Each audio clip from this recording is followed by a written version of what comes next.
What's up, ladies and gentlemen?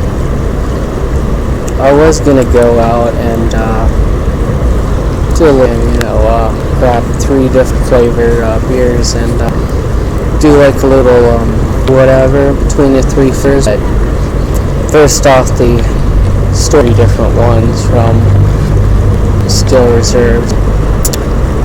I don't think the refrigerator works because that shit is room temperature.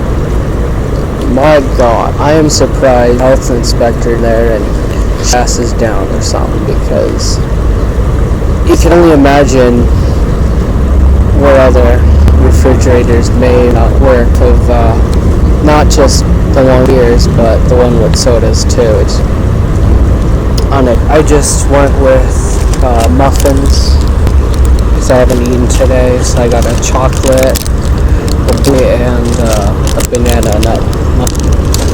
I choose one of them. These are good. But I was kind of a little disappointed, to be honest.